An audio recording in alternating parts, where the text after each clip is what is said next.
The following announcement has been paid for by the WZWA Network.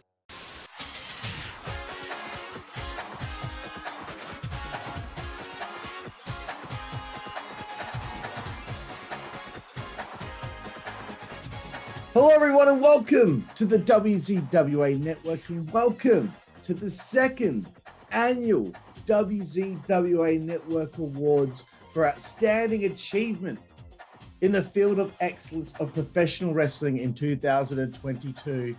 I'm one of your hosts, Karlifornia. This is Jooseyboy. Jooseyboy, how are you, bro? Oh, hello, Carl. And here we are again. Another year has passed, and it's been a more active, a more busy year for the network than, the previous year or the one before that. So, I'm excited to hear what your picks are. I'm excited to share mine with you. I think this year is going to be a very interesting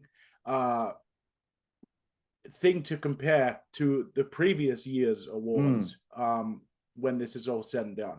Yes, I checked out what our picks were for 2021. So before we throw out who our winners are, I'll let you know who we picked last time, just to see how much things have changed. Okay. Okay, everyone, here we are. The very first award going out for 2022 is for Best Gimmick. And in 2021, Jooseyboy, you and I both picked Malachi Black. Yeah. So how the mighty have fallen there, not his fault, though. Yeah, not his fault at all. No. But he was cooking with gas at that stage. Things that, he's on the back burner has been for a while now. But anyway, I'll go first here for my Best Gimmick. My runner-up for 2022 is the first time I saw this guy. It was at XPW. It was Santana Jackson, of all people. Nice.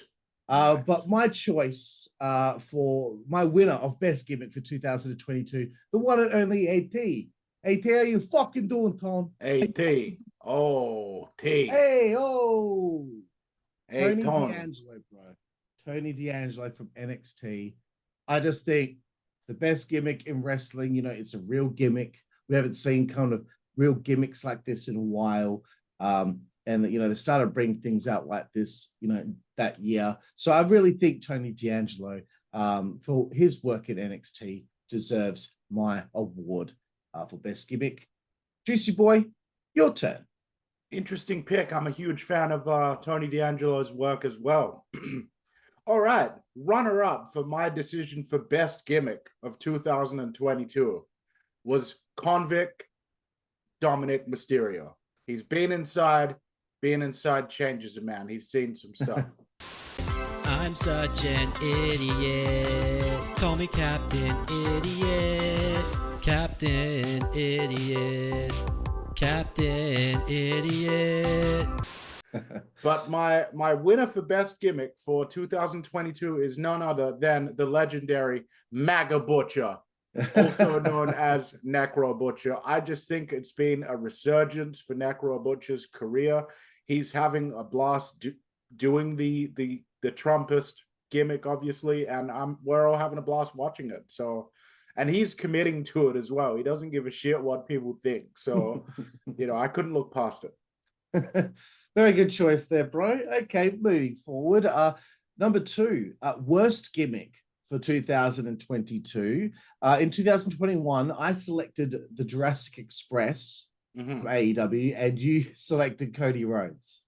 Yeah. So, bro, let us know your runners-up and winner for worst gimmick of 2022.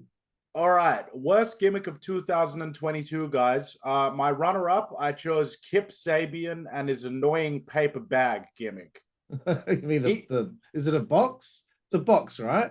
Yeah, whatever it is. Nobody gives a shit. Okay, and my winner for worst gimmick, thankfully this gimmick seems to be extinct now, but my worst gimmick for 2022 was Max Dupree and the Maximum Male Models. Dumbest fucking idea, stupidest way to use LA Knight. that I could possibly think of. Terrible. Right, no, good choice, bro. But I think who is it? What, Mansoor and the other guy? I can't remember who it is. I think they're doing okay in the gimmick.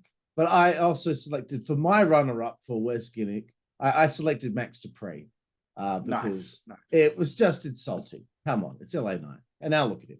But my decision and the award for worst gimmick of 2022, Jooseyboy, Wendy fucking Chu. Wendy Chu from NXT. Oh my God, man. It's just such a weird. I can't stand it.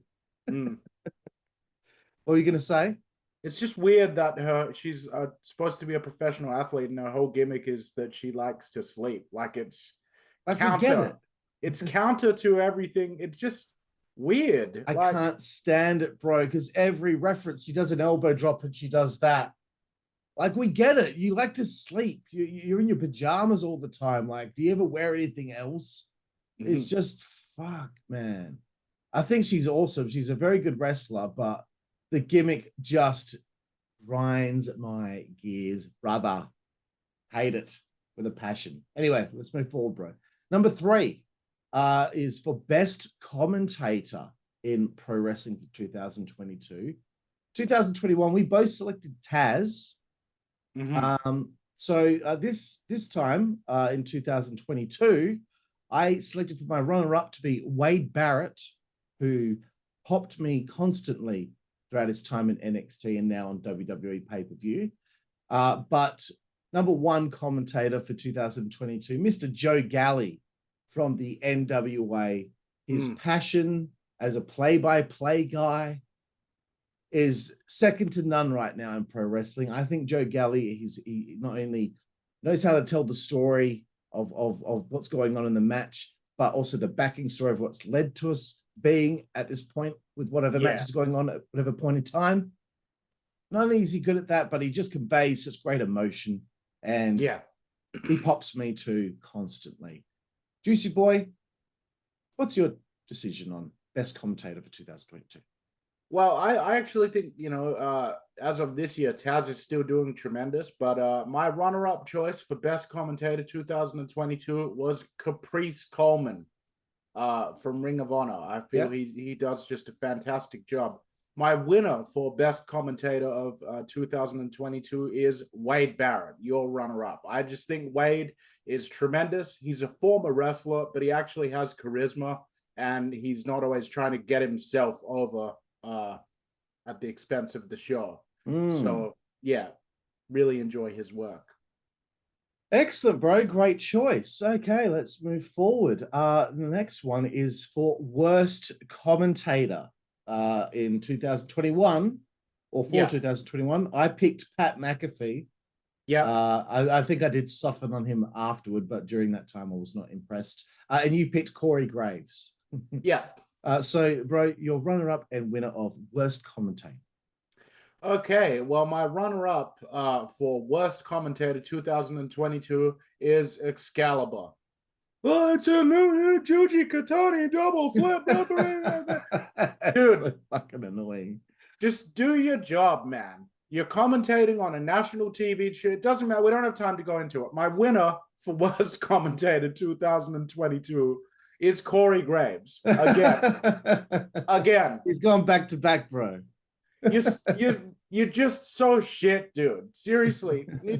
It's like he tries to, I don't even want to get into it either. We'll go on forever. All right. But he's shit. Well, actually, Corey Graves was my runner-up for worst commentator. And your runner-up was my winner. Excalibur is my worst commentator for 2022 because he's just such a fucking nerd. I'm sorry, and I like nerds, okay, but this is a wrong kind of nerd. Yeah, right? We don't care how many holds that you know the Japanese version of or the international version of. Just call it a cross arm breaker. Just call it a suicide dive. We get it. You watch a lot of wrestling, bro. Like, to me, that's a thing that will push away a casual fan. And I know that phrase pisses those fans of AEW off, but it's true. Like, Anyway, I don't think that's going to improve anytime soon. Okay. Next up, bro. Best non-wrestler for 2022.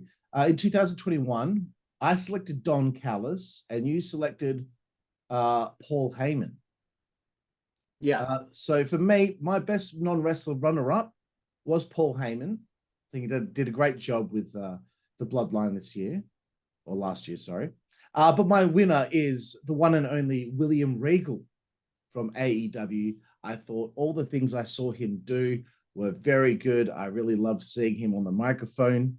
I really loved seeing him as an actual character on the show. I thought Regal was awesome, despite some of the creative going on over there. But anyway, bro, your turn. Yeah, so for my runner-up for best non-wrestler, I gave it to MVP. I know he hasn't done much relative to the Hurt Business period, but he's still amazing at what he does. And my winner for best non-wrestler is once again Paul Heyman. He continues to just absolutely crush everything that he is doing in his role. And nobody even comes close in the other company, as much as that might annoy their fans. So, yeah, well said, bro. Okay, moving forward. The next one is worst TV product, worst weekly TV show, I suppose. 2021's choices. I picked AEW Rampage, and you picked Monday Night Raw. But I was thinking about it today when I was picking my awards, and I realized I haven't seen anything. I haven't watched any episode of Dynamite or Raw or Impact or anything. So I have not made any choices here, bro, because I just didn't think it was fair for me to say something's the worst when I have not watched any weekly TV show in 2022. So take it away. yeah, well, for my runner-up for worst TV product, I chose WWE Raw. It's still fucking terrible. And, you know, SmackDown is just barely watchable, and Raw doesn't even approach that. So, yeah. And my choice for the winner of worst TV wrestling product for this year, AEW Dynamite. That much should be obvious to anyone that's actually watched the show. And yeah. This, you must have loved like rubbing your hands like before doing this, being like, yeah, I can't wait to just rip on it. Honestly, it's doing worse this year than it was last year. Yeah, no, things don't seem to be going too well over there, despite how some of their fans still have those rose tinted glasses on. All right, bro. The 7th award here is for worst feud of the year. I believe for 2021, you picked the Elite and Dark Order constant fucking feud that never seemed to fucking end. Yeah. And I selected Cody feuding with the Factory. Yeah. So for worst feud for me, for the runner-up was NXT's feud between Wendy Chu and Toxic Attraction. Couldn't stand it. Hokey as shit. Hated it. Even though I love Toxic Attraction. And it's not Wendy Chu's fault, man. I just can't stand the character. Anyway, my winner for the worst feud of 2022 was that stupid feud between Scorpio Sky, Ethan Page, and Paige Van Zant when they feuded with Sammy Guevara, Ty Conti, and for whatever reason, Frankie Kazarian was now inserted with that. I put that out of my mind. I'd forgotten about it. God. I believe that was at the beginning of the year, 2022. And this is why I'm selecting it, okay? Because I felt it was nonsensical having Frankie be with Sammy in the first place. No one could figure out who the heels were because you had Dan Lambert still with Scorpio Sky and all that. And then when they finally got to the big blow-off match on pay-per-view, all it ended up doing was make Frankie Kazarian look like a fucking tit. Yeah, no wonder made he him look left. stupid. No wonder he left. Yeah, I'm not surprised because they fucked up the Elite Hunter thing. I go on about it all the time. They fucked that up. They didn't do anything with that. And people are like, oh, well, he's getting a bit old now. Can't really be pushing him when you got fuck off, man. He's still got gas in the tank. who is any one of these fucking fans as well to be like, oh, well, he's getting a bit old now. Get fucked, you fat cunt, with your your turn, bro. What's your selection on worst feud of the year? Okay, so my runner-up for worst feud of the year, and Carl, boy, this came so close to being the winner, right? My runner-up for worst feud of the year was Chris Jericho versus Ring of Honor. Absolute fucking garbage. Okay, nobody wanted to. Chris Jericho, even if that people wanted to see that storyline, nobody wanted to see him in that role. And it was absolutely ridiculous for him to beat Cesaro for the title, only to just then drop it back to him in his very next pay-per-view defense. Okay, now for my winner for the worst feud of the year. Okay, this choice for me was sealed the moment that they said the words "Best of 7 series." Okay, the worst feud of 2022 is the Elite versus the Death Triangle. Absolute shit. Why would you think these teams need to have 7 matches when they do every single thing possibly that can be done in just one match alone? Yeah. What was the appeal after the first match supposed to be? Yeah, and just what kind of, they didn't even have an issue between the teams or any kind of. It was painful, bro. The trios tied. Yeah, you got it. You all got it. We knew this is what was going to fucking happen when they made those stupid trios titles. We knew that this was all going to be just for this kind of spot fest bullshit. You know, not to echo Jim Cornette too much, but man, I knew that the 6-man tag titles were being created for this kind of garbage, and I don't think it achieved anything this best of 7 series, as far as I'm concerned. That's a good choice, bro. All right, let's move forward. Let's get to a positive one. Rookie of the Year is the 8th award. I believe in 2021 you gave it to our boy Omos. Absolutely. And I selected Bron Breakker, who had only kind of just debuted prior to us doing the awards, but I was that impressed that I was like, that's it. No, that's it. He's my pick. So for 2022, bro, please, the floor is yours. Who are your runner-up and winner of Rookie of the Year? Yeah, so my runner-up for Rookie of the Year is Logan Paul. You know, people that don't like him, I really don't like him personally either that much, but the guy just fucking killed it. He pretty much had 2 matches, and by the time he had those 2 matches, they believed he was enough of a draw to go against their top guy, and then he crushed that match. So, you know, he's my runner-up. But I thought that it would be more fair to give the winning spot to somebody that's actually on the roster full time. So my Rookie of the Year for 2022 is Solo Sikoa. Oh, very good.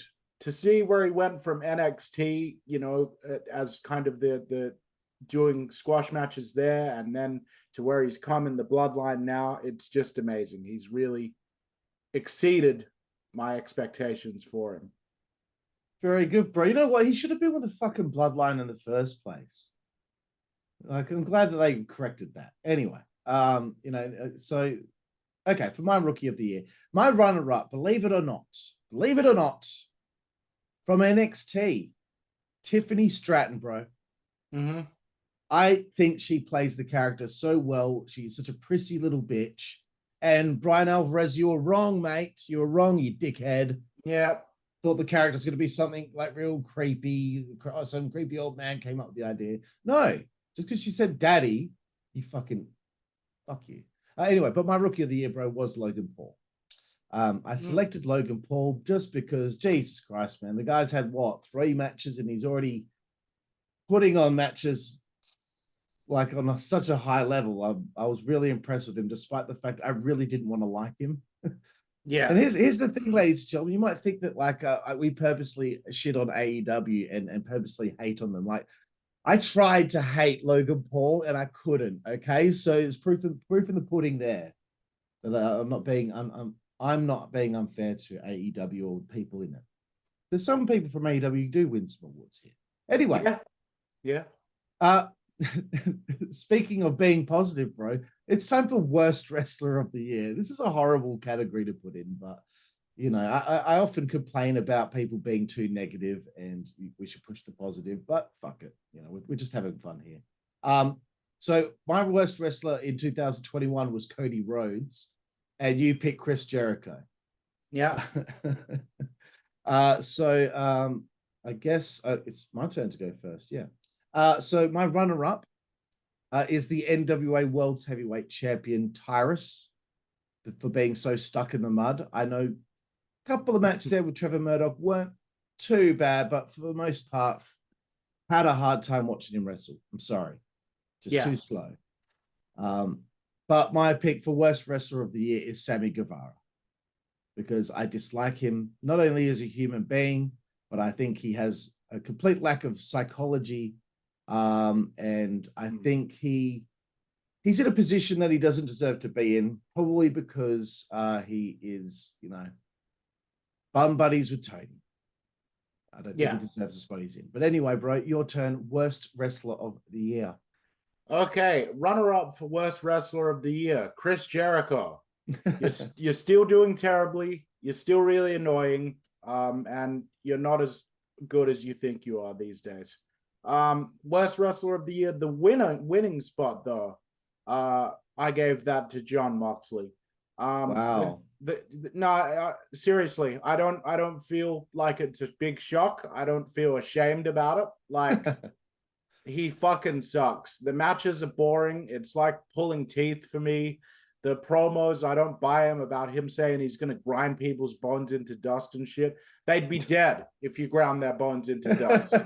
You know? Takes it literally. You complain about Vince McMahon and all the hokey 80s shit that he made you do, and the fucking gas mask and all that different shit that you didn't like that he made you do. How is it any less hokey to be going, oh, I'm going to grind your bones into dust and I'm going to...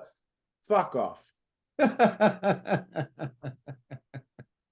So negative. So it's such toxic crap coming out of our mouths in this. All right, bro, moving forward. The 10th award to give away here for most underrated pro wrestler. For 2021, you decided it was Christian. I picked QT Marshall. So, bro, take it away. You're most underrated.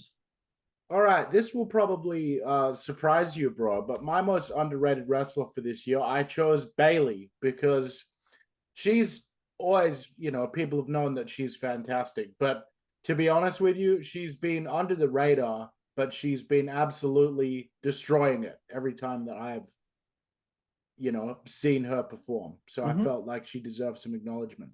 But my winning spot for most underrated performer, and I'm really serious about this one, Angelo Dawkins of the Street Profits. Wow. Right?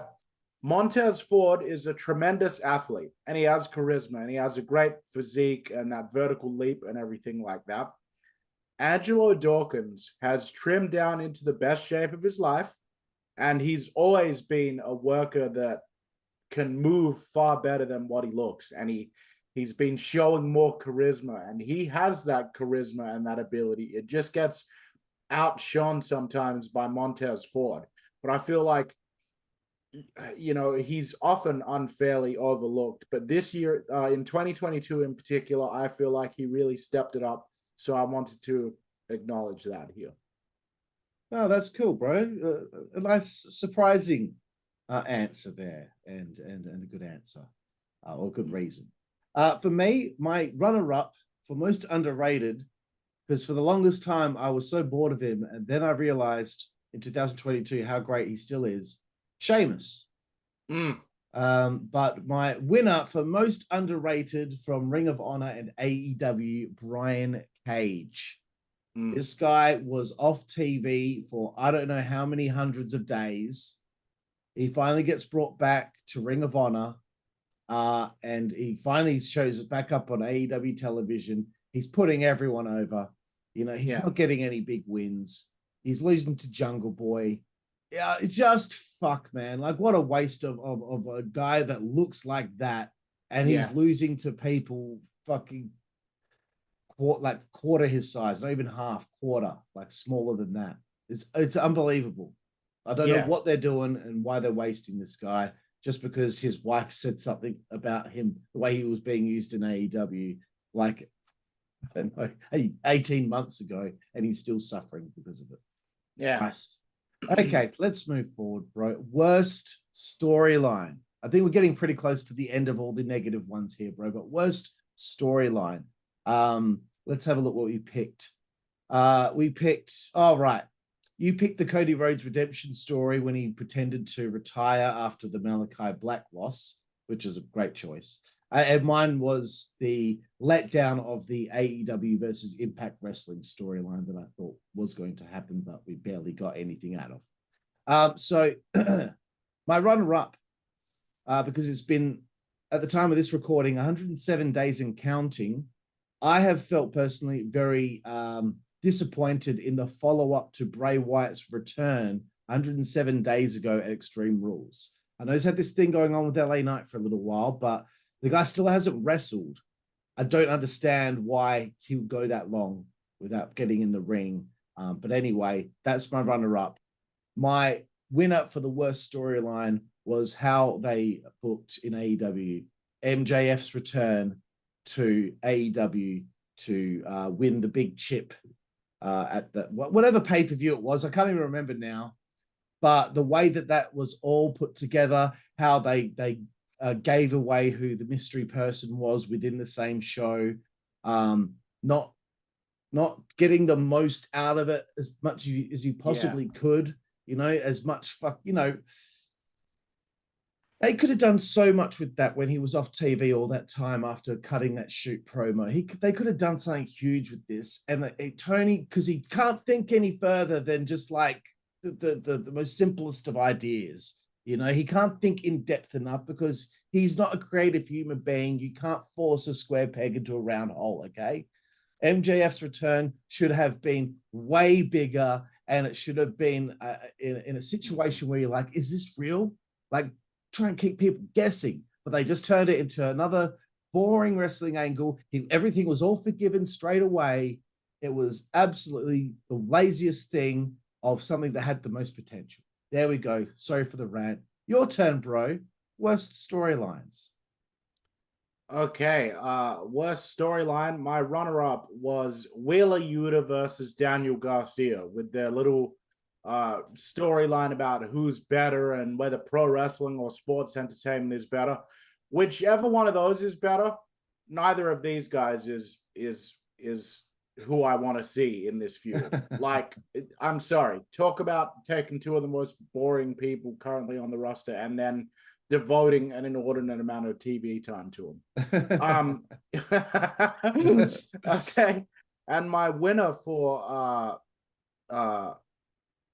I'm sorry, I've lost my spot. Worst storyline here was the Blackpool Combat Club versus MJF.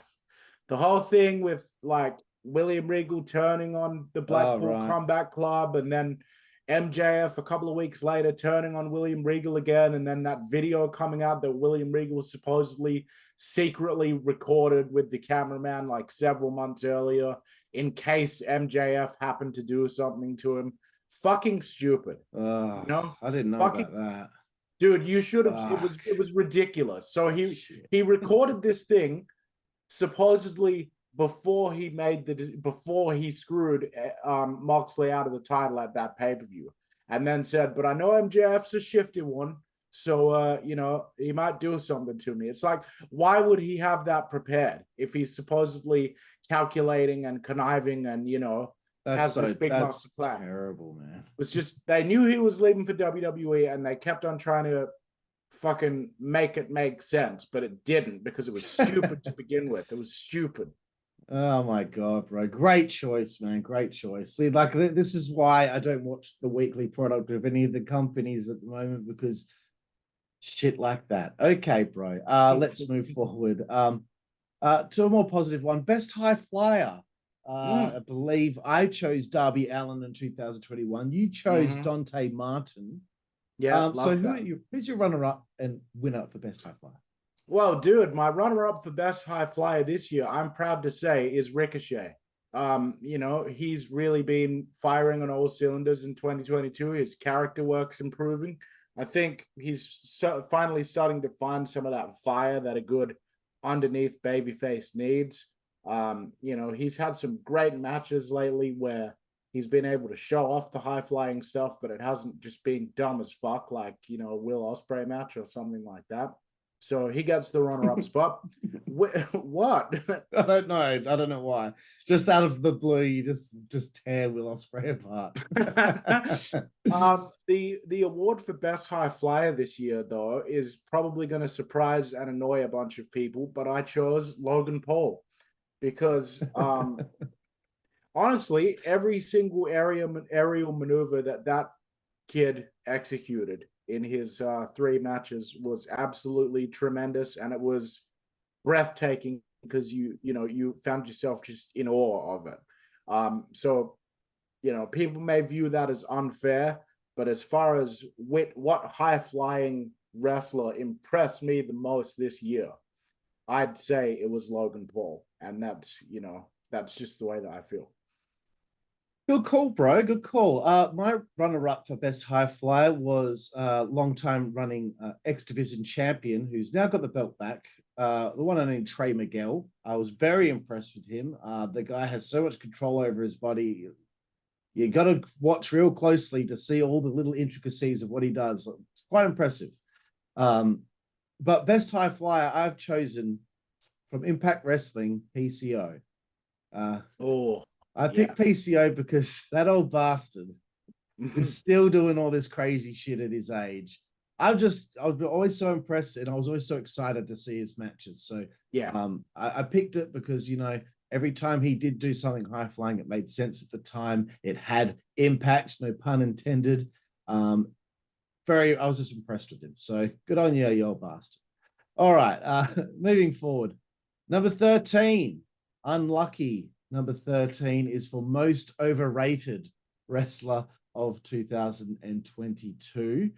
In 2021, I picked Sammy Guevara, and you picked Seth freaking Rollins. Yep. This time around, my runner-up, bro, is Jungle Boy. I thought his match with Luchasaurus at when they had the cage match, I thought it was a good match. It was a good match. Yeah. But I still don't see Jungle Boy, Jack Perry as a main event guy. I don't think the small guy, that small, should be beating Brian Cage. I just don't really still see the big star quality that everyone seems to be, wanking their crank over. But the number one, the winner for most overrated, probably the most I don't even think this is a word, untough. The least toughest guy I've ever seen who's been put in a position to be shown to be tough is Wheeler fucking Yuta.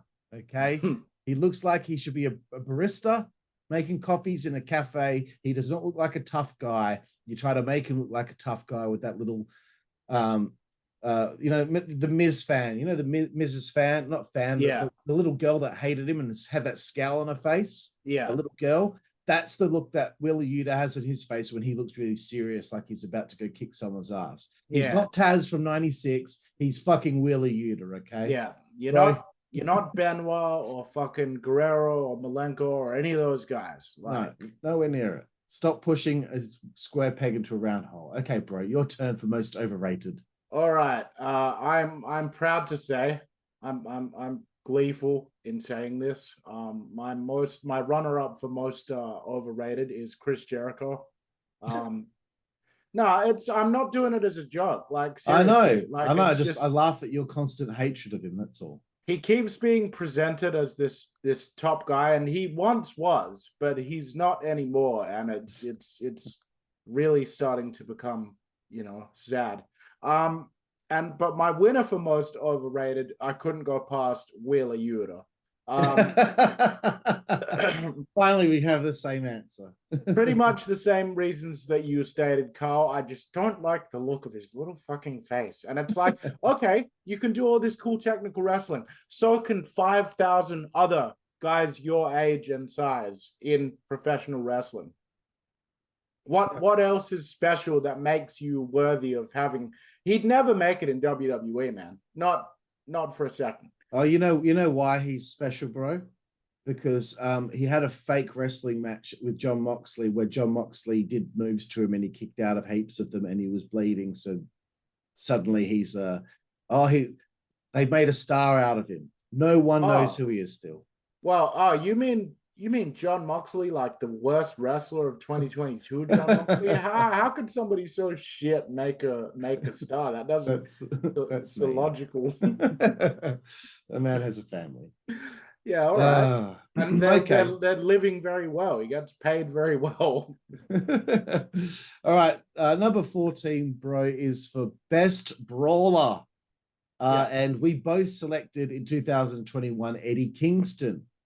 So, bro, take it away.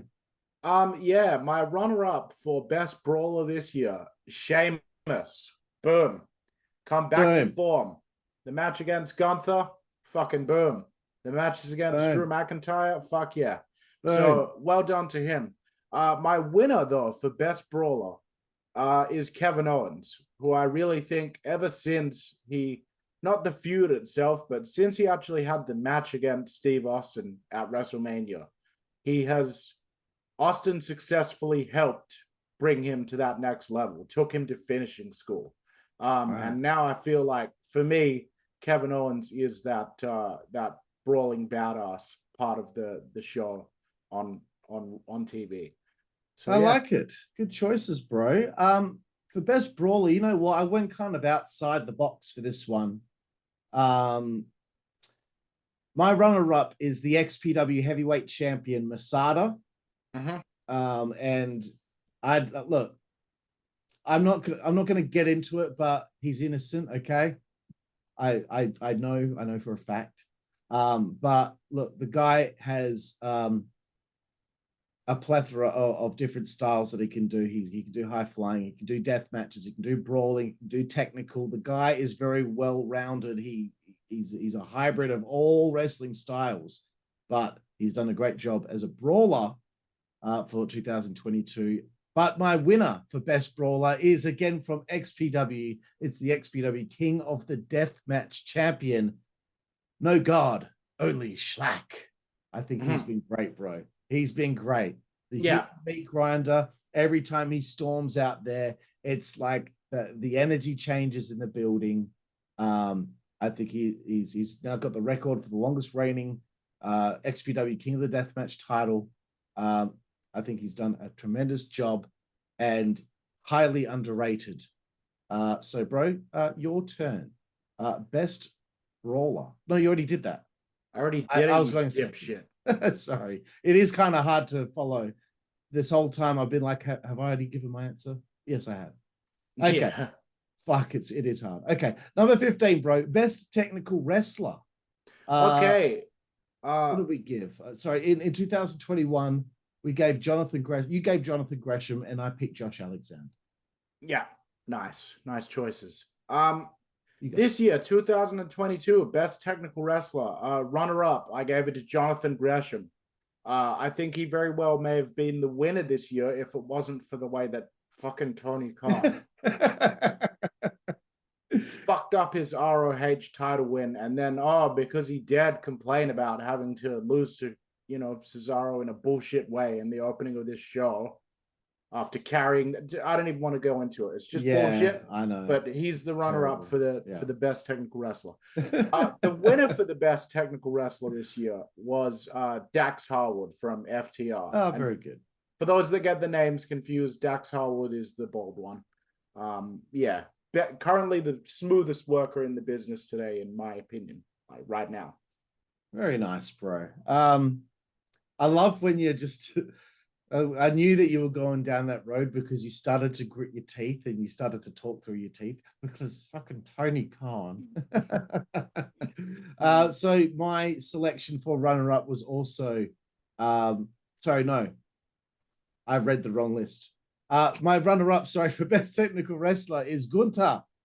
WWE did a great job, but 2 years in a row, I have selected the one and only Mr. Josh Alexander from Impact Wrestling.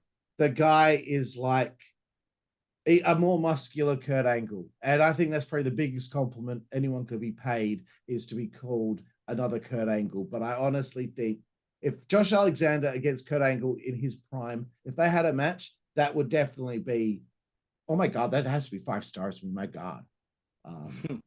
So yeah, Josh Alexander done a great job. Okay, let's move forward, bro. Number 16, Feud of the Year. And I believe, yes, we both selected Roman Reigns versus Brock Lesnar in 2021. So my runner-up for Feud of the Year, MJF and CM Punk in AEW. But my Feud of the Year goes to Sami Zayn and Jey Uso. Even though I don't think that feud even culminated in a match, I thought that whole story between the two, the feud between the two, it was just such a great storytelling that is still going on right that happened today. Even more brilliance with this story. So Feud of the Year, I'm giving that to Sami and Jey. Okay, bro. Nice. Okay, Feud of the Year, runner-up. I also selected MJF versus CM Punk. There's no doubt in my mind that was the best thing that AEW did on TV all year. Yep. My winner for Feud of the Year, and this is, credit where it's due, because Tony Khan's also in charge of this. My Feud of the Year was the Briscoes versus FTR in Ring of Honor. Even though they didn't have very much TV time at all and stuff, every single thing that they did in relation to that feud was perfect and kept me wanting more. So, yeah. Cool, bro. Okay. Award number 17, Most Charismatic, coming up next. 2021, I selected Edge. You selected CM Punk. Bro, who have you selected this year? Oh, well, I mean, it's tough because there's a lot of great talents this year. And the business moves quickly and the individual talents go up and down, so it's interesting. But my runner-up for most charismatic, I chose LA Knight. He didn't have much of an opportunity this year in his LA Knight persona to do what he does best on the mic, but the bits that we have seen, I think he's been tremendous. Never any doubt in my mind that he would be. My winner for most charismatic for 2022 is MJF. Because I mean it speaks for itself. The guy is just a dynamo. Very good, bro. Yes, for most charismatic, my runner-up was Bron Breakker from NXT. I think that guy is going to be a star in the future. He's already a star now. But the winner for most charismatic for me, also I selected MJF. Yeah, proof's in the pudding. The guy's really good. Just wish he had someone writing his material that knew what they were doing. Okay, let's move forward again. Most improved for 2022. In 2021, I picked W. Morrissey, aka Big Bill, or whatever they call him now over there. Yeah. And you selected Lashley. So my runner-up for most improved, believe it or not, is Michael Cole. Since Vince has no longer been in his headset, I think Michael Cole, I just can't believe that I actually like his work now.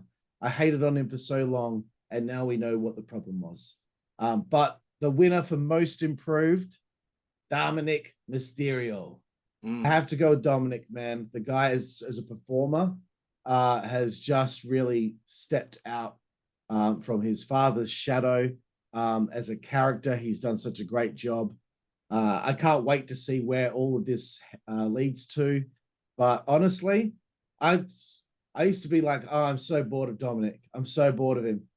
This whole resurgence with the heel turn has shown such a quick improvement in his game.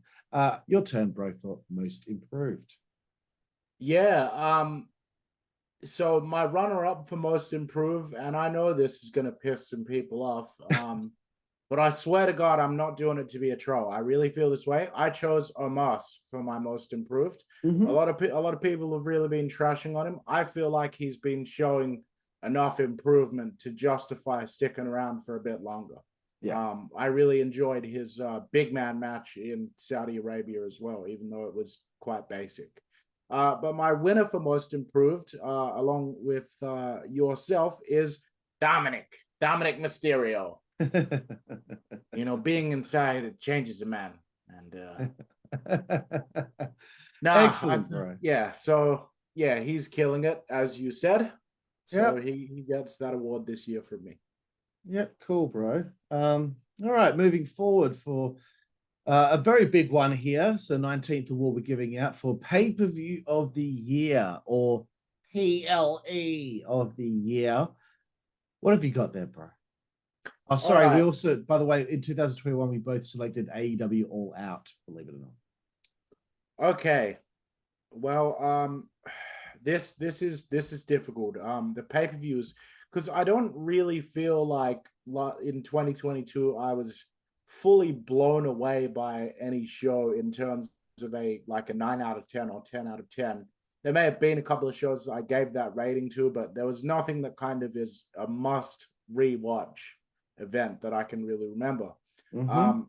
My runner-up for pay-per-view of the year, I'm not going to say PLE, get fucked. My runner-up for pay-per-view of the year is AEW Full Gear.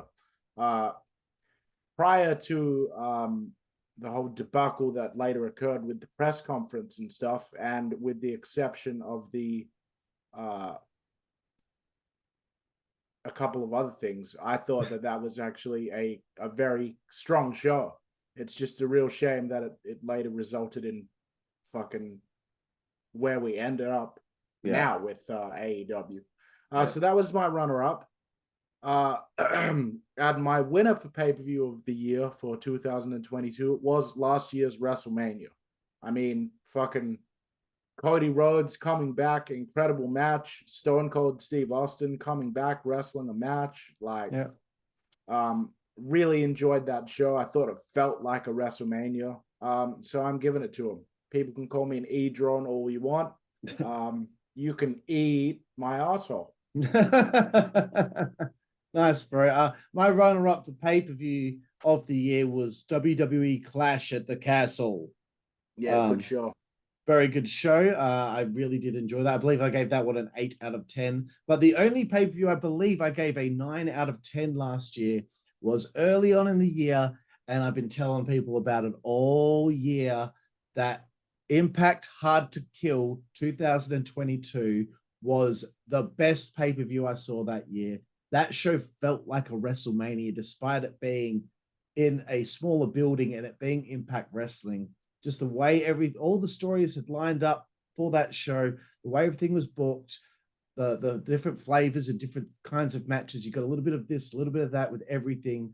The blow-offs of many feuds. That show was just unbelievable and out of this world. I can't sing the praises of that show enough. Still not a 10 out of 10. Still not like WrestleMania 17. Still not like, One Night Stand, but very close. Okay, let's move forward, bro. Another big one here. Tag team match of the year. You selected in 2021 Sting and Darby Allin against FTR. And I selected from ROH Final Battle the Briscoes against the OGK.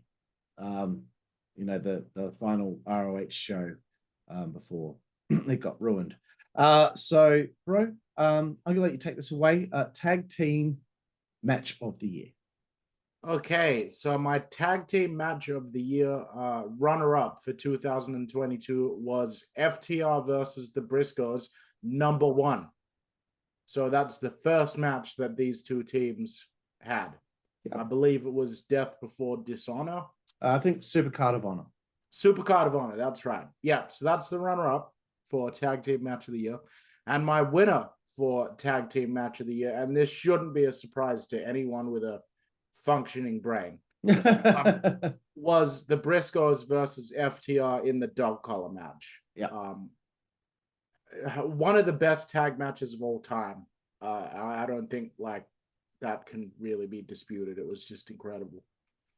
Yep. And the thing is, bro, I've selected the exact same runner-up and winner as you. Briscoes and FTR at Supercard of Honor. The 2 out of 3 falls match that happened in the middle of the year was also good, but very good. Yeah. The dog collar match is definitely my winner. Nothing will go past that. And if we didn't have like a match of the year for singles wrestling or whatever, and we combined both, that dog collar match was the best overall match, probably in the last 10 years. I don't know. Maybe that's a little much, but honestly, it was amazing on that level. So anyway, let's move forward to our 21st award. It's match of the year. Back in 2021, you selected Darby Allin versus MJF. I selected Roman Reigns versus Edge versus Bryan Danielson at WrestleMania. My runner-up for match of the year was Roman Reigns versus Brock Lesnar in that last man standing match at, I believe, SummerSlam, the one where Brock brought out the big tractor and tipped the ring on its side. I was just blown away by seeing something that I'd never seen like that. That was amazing. Yeah, and a good way to kind of finally end that feud between the two of them for good. But this might piss a lot of people off that I selected this, but this match entertained me more than anything. This match had me on the edge of my seat more than anything. I thought that this was just perfect for WrestleMania. It was Sami Zayn versus Johnny Knoxville. That's my match of the year. Bro, I don't give a fuck what Dave Meltzer says. That was fucking awesome. And yeah, I really enjoyed it. I thought it was perfect. Launch Sami Zayn's career, really. It did. Ways. Okay, my runner-up for match of the year 2022 was Cody Rhodes versus Seth Rollins at Hell in a Cell when Cody had the torn pec. Absolutely incredible match. I enjoyed that so much. Those two working together so much. I went out of my way to watch both of their rematches following WrestleMania, and the Hell in a Cell performance was incredible. But it wasn't as good as my actual match of the year, which is also the Briscoes versus FTR in a dog collar match. I'm not picking favorites and like choosing a singles match just because it's a separate award. All right. That's there was no match in my mind that was better than the dog collar match between Briscoes and FTR last year. So that's cool. Yeah, that's match of the year as well. Very good, bro. No, not a problem at all. Okay, so number 22, best weekly TV product. So in 2021, the only things that we really had seen that we could choose from, there wasn't a lot. We both picked NXT. And I'll just get mine out of the way quickly. Again, I couldn't pick a worst wrestling weekly TV product because I haven't watched anything, so I've got nothing written for best. So take it away, bro. Yeah, so I chose NWA Power for my runner-up for the best TV product, despite the fact that NWA possibly hasn't been firing creatively as well as it has been in the past couple of years. It's still presented and in a professional way, and it's logical and it makes sense and it doesn't overstay its welcome. So it's getting the runner-up spot for the best TV product. Let me go down here and see what I chose. Okay, the winner for the best TV product was WWE SmackDown for me this year, but just barely. Right. Okay, if it wasn't for the Bloodline stuff and Brock Lesnar's work and just the epicness of the main event scene over on SmackDown, it would have been switched around. Very good, bro. I've heard a lot of good things as well about SmackDown. Okay, here comes another one, another big one. Number 23, promotion of the year, the best company of 2022. 2021, I selected Impact Wrestling. You selected AEW. What is your decision this time around? All right. Well, my runner-up promotion of the year for 2022 is the WWE.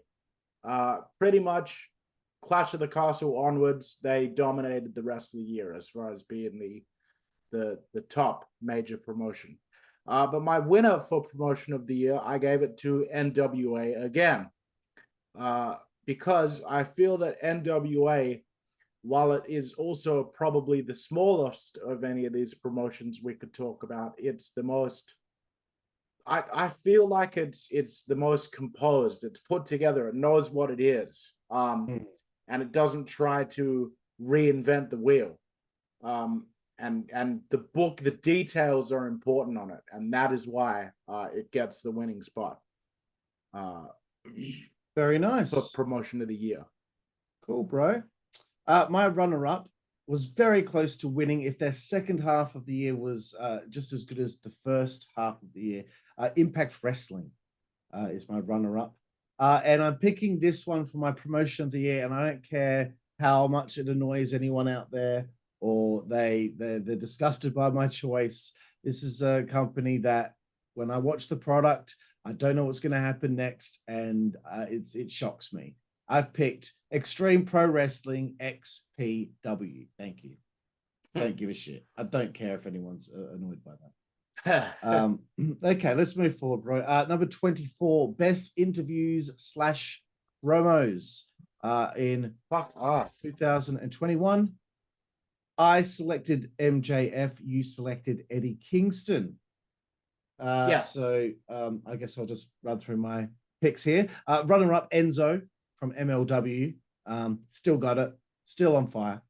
But the winner, I've been most impressed with on the stick has been Sami Zayn from WWA. I'm giving it to him. Your turn, bro. Best interview / promos. Yeah, very, very interesting choices there, but I like them. My runner-up for best interview promos 2022, Ricky Starks. I feel like he's finally come into his own this year, and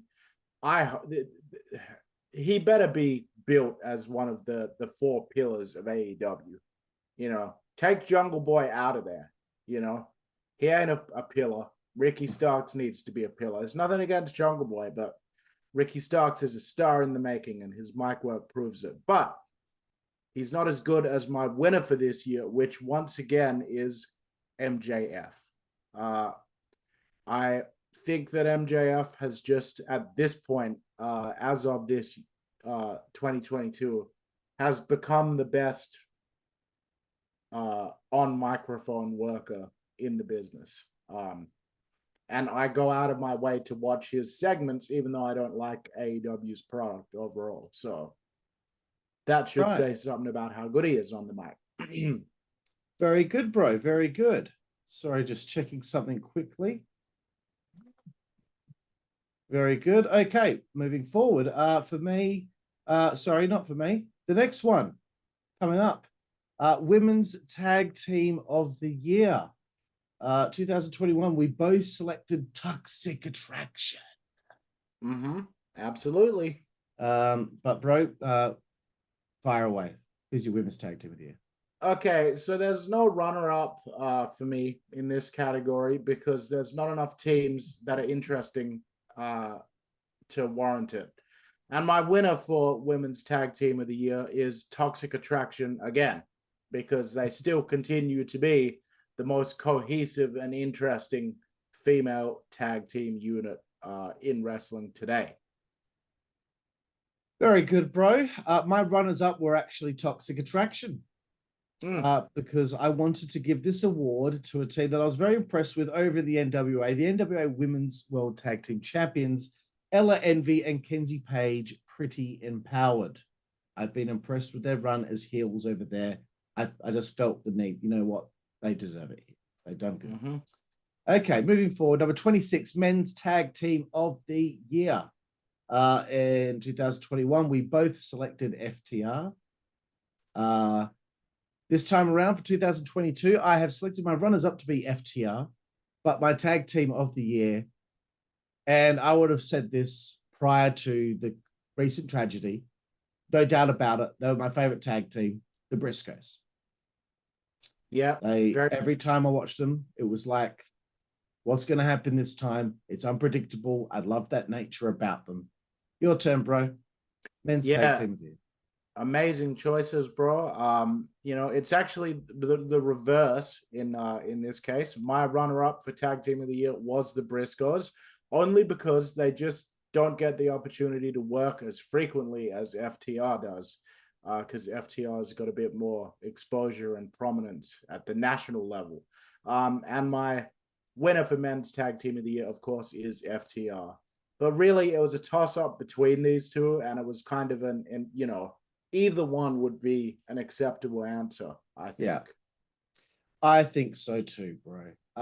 Number 27, most outstanding wrestler. So 2021, you selected MJF. I selected Bryan Danielson. What say you this time, Jooseyboy? Well, I just want to say, I really enjoy this award. It's a fun one because we get to just recognize, a person in the business that we just really respect their work, basically. And my runner-up for most outstanding in 2022 was Sami Zayn, for reasons that would be quite obvious to everyone keeping up with wrestling. And my winner for most outstanding, it's a real 180 from where I was on him last year, because my winner for most outstanding 2022 is Seth Rollins. I just think that he has absolutely picked up his game over 2022, and he has been fucking crushing it.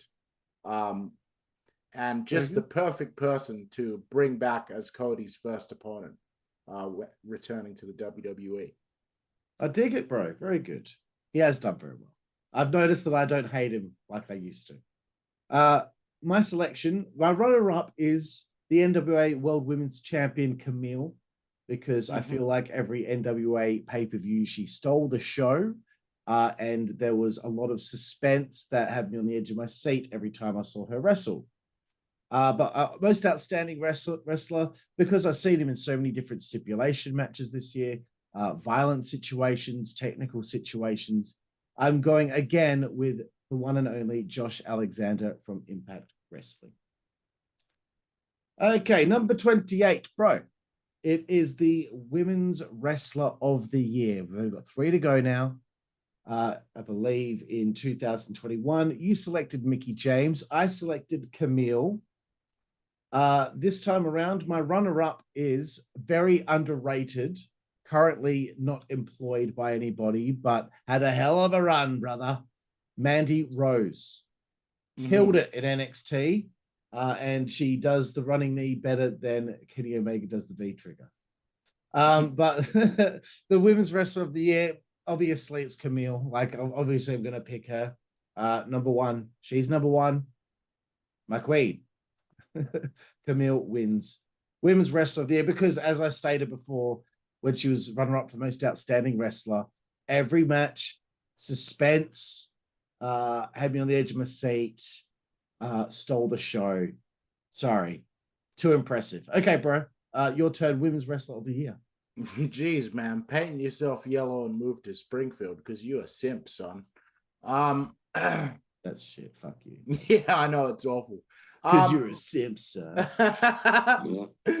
My runner-up for Women's Wrestler of the Year is Taya Valkyrie. I think that she's been doing absolutely tremendous work, and I wanted to recognize that. My winner for Women's Wrestler 2022, Bianca Belair.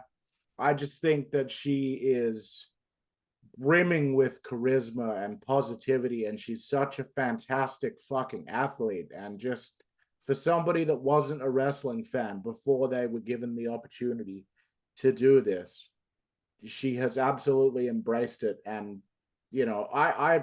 I don't think I've ever seen her have a bad match, basically ever. Very good, bro. Okay, 29. The second last one here. Men's Wrestler of the Year. Take it away, Jooseyboy. 2021, we both selected Roman Reigns. All right. Well, my runner-up for 2022 is the current AEW champion, MJF. He's gone from being kind of the hot new thing in the 2021 awards to now he's pretty much the man in AEW, and he is the number 2 guy in the business right now. And of course, my winner for Wrestler of the Year for 2022, Roman Reigns. Once again, another tremendous year. another run of absolutely incredible matches. And every single event that he performs in, he proves why Vince McMahon had all of his chips in the Roman Reigns basket, because the guy clearly is meant to be in the top spot. And so he's getting the Wrestler of the Year award from me. Kenny Omega, Will Ospreay, people like that, I want everyone at home to know, they never even came into consideration. Like, I was never even thinking about them at all. They wouldn't. Okada had more of a chance of being my Wrestler of the Year than anyone from the Elite. If you had a personal PWA 500, would Omega or Ospreay make that list? 500. Yeah, I'd probably say Omega would be somewhere down in the 300s. I'm giving my honest opinion. Like, I know that there are going to be AEW people going, "Oh, what the fuck? He's just purposely being biased." But believe it or not everybody, loves your favorite little superhero as much as you do.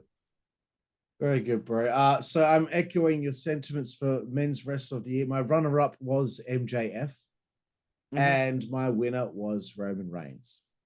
Sorry, he's the top guy in the business. I'm more interested in everything that he does. His matches are always fantastic. I'm into the storyline. Sorry, that's it. There's nothing else that's going to be done. Yeah, just like the individual story he tells in each match as well. Yeah. Yep. He's on top of the world, brother. Yeah, he's on top of the world. Okay, bro. The final one. We finally got there, bro. Number 30. The final one. Our personal MVPs of the year. So, in 2021, you chose MJF. I chose Sting. Yeah. Would you like me to go first? Yeah, dude. Go for it. Okay. My runner-up is Sami Zayn. Killed it. He killed it. Choice. Bro. And I never thought I'd say that. A few years ago, I did not like Sami Zayn, but he's won me over big time. But my personal MVP of the year, what do you know? It's Camille. She wins. I wanted to win everything. She wins. There we go. For the reasons that I gave out before when she was my Women's Wrestler of the Year, etc. Bro, your personal MVP of the year. Ugh, you're such a blowhard. My runner-up for personal MVP of the year is Bobby Lashley. I think that despite the fact that he's not in the WWE title picture or anything like that, he is still crushing it, and he's still got star power and name value, and that's why he's feuding with Brock Lesnar now. Omega, people like that, they'd never be put into a feud with Brock Lesnar because just no one would buy it. My winner for my personal MVP, that one was just a thrown-in dig, just for no reason. My winner for personal MVP, though, is Ricky Starks. I think that he really deserves all the credit in the world for sort of making, in spite of AEW, he has managed to get himself over and rise to the top. Because he's just that good. He's absolute Ricky Starks. I say that as someone, when I first saw him in the NWA, I didn't care for him at all because I felt like he couldn't decide whether he was a babyface or a heel. But he's moved well past that now, and I think he's one of the definitely, as I said earlier, needs to be considered one of the 4 pillars of AEW, as they like to term it. Fantastic, bro. Well, there we have it. We've done our awards. It's the 2nd annual WZWA Network Awards for Outstanding Achievement in the Field of Excellence in Professional Wrestling in 2022. Thank you, Jooseyboy, for your time. You are very welcome. Thank you, everyone out there, for joining us here for this presentation. Thanks, Jooseyboy. Thank all of you out there. Please check out our Pro Wrestling Tee store, Thunder Mifflin. I'm Karlifornia. This is Jooseyboy. This is the WZWA Network, and we'll see you down the road. Thank you. Network, that's the way we play. Good God Almighty. Network, that's the way we play. Get puppies. way. Network, that's the way. We like it. The following announcement has been paid for by the WZWA Network.